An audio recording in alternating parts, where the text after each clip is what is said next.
Hey yo guys, what's up and welcome back to Two Toe Tag's Metal Reviews, and today we're getting our final review of War Against All by Immortal.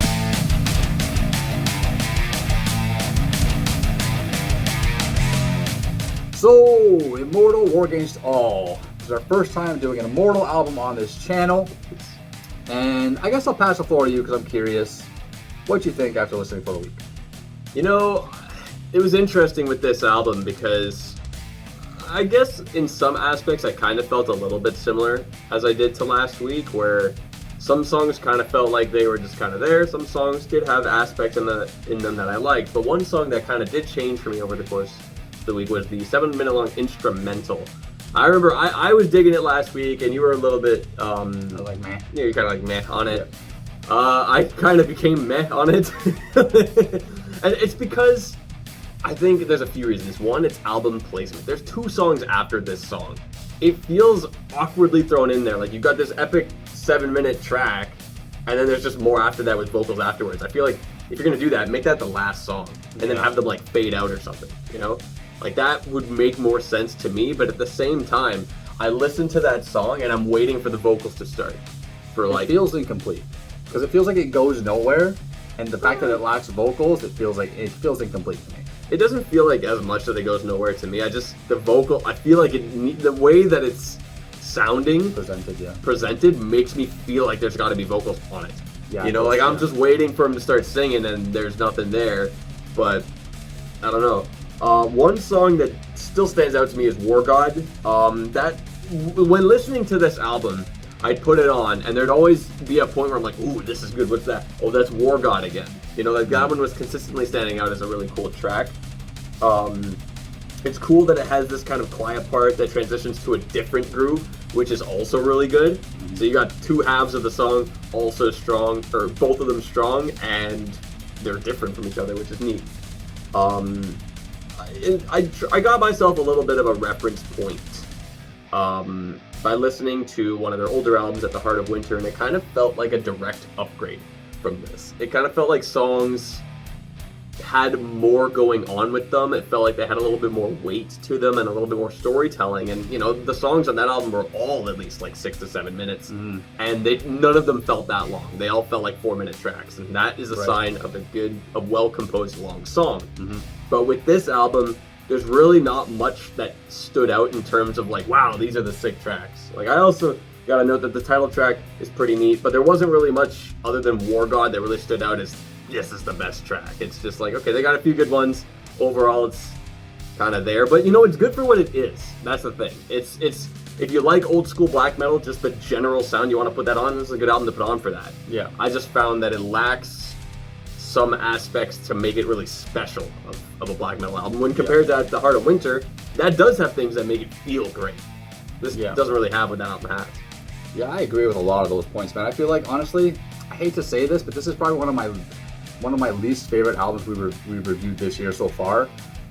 It's not really that it's disappointing, it's just that it really lacks any shine. It really just lacks anything worth mentioning. It's just good for background music. It's good for, you know, just putting on just to chill or whatever. But if you really want to focus on anything, I find you're going to have trouble really finding things that stand out. Yeah. And you mentioned At the Heart of Winter. It's probably the best Immortal album, to be honest. I would say, because it has a lot more of those highlight points, a lot more of those memorable things, that creativity that we're always looking for in music, things that the band is doing that's different, that makes it sound a little bit more special than just run-of-the-mill basic stuff. But yeah, I went back and listened to a bunch of their older albums just to get, again, a grasping point for how to really critique this. And I feel like this has been a pretty consistent band over the years, but I feel like right now they're just writing for the sake of writing. And I know the lineups changed and all that stuff. They're not what they used to be. So maybe that's a factor as to why, you know, they don't have the same members, the same writing and all that stuff. But like, I just was really having trouble finding good things to say about it. I liked it, I was enjoying it because I just like the sound of black metal, but I want to be able to tell you guys, oh, this part was cool or that part was cool.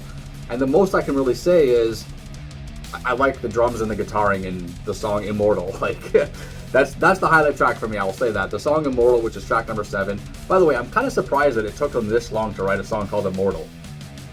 Yeah, they've been around for so They've been long, around and they since haven't like really. the early '90s, and they've just wrote a song called "Immortal."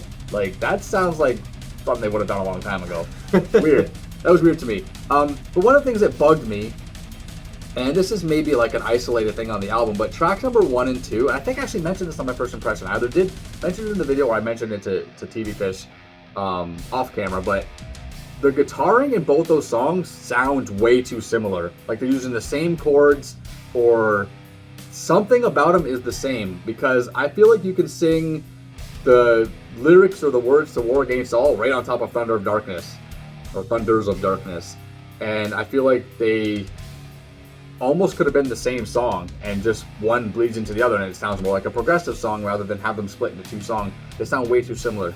And when it comes to black metal, the rhythmic styles are very similar anyway, so when you have the same rhythmic stylings and similar riffs, it doesn't feel like 2 different songs, and it kept catching me every time I listened through the week, and it was really bugging me. Kind of felt like you were just listening to one long song. That's what it felt like. Yeah, I felt like, like why that. even have a split in the middle when they sound so similar anyway? And the vocals are all the same anyway. Like it just, yeah, that bugged me a bit. And the fact that they're right beside each other too. Yeah. They couldn't even make it track number 1 and track number 6 or anything like that. Like they're back to back, so it made it even worse. But War God, No Sun, Return to Cold, all good songs. No Sun was good. But again, what do I say about them that's really going to sell the album to people? How, as a reviewer, how am I going to pitch it and say this was good because I got nothing, right? So enjoyable, yes, but great in any way? No. It falls flat in a lot of ways, and it feels like it's just a rushed album just to put out. Like, it's enjoyable, but not very memorable. There you go. That's it. So unfortunately, I don't really have anything else to say about it. I'm ready to rate it if you are. Yeah, let's rate it. What do you got? I'm going to be probably a little bit harsh on this one, not for any specific reason, just because this is the score that's coming to my head, but it's getting a 3 for me. I just feel like it just has a lot of potential, and this is a band that's been around for a long time. I expected more from them, so. Yeah, I think, like I said, for people that like this is a good album. Like, it's just straight up good, because I know there are people that they just want to hear this exact kind of thing, but outside of that, there's not much I can really say. So it's just kind of mid for me for that reason. It's good for its audience, but not really as much outside of that. So it's gonna get a 5 from me. All right, well, nicer than I was giving it. So 3 for me, 5 from TV Fish. Those are our scores. As usual, let us know in the comments below if you agree with us or not. What score would you give this album out of 10? Maybe you'd give it a toe tag. Who knows? Maybe you love Immortal more than we do. Anyways, guys, that's it for this review. Comment down below. Subscribe if you guys are new to the channel. I'm Vile Self. I'm TV Fish. I'll see you guys on the next one.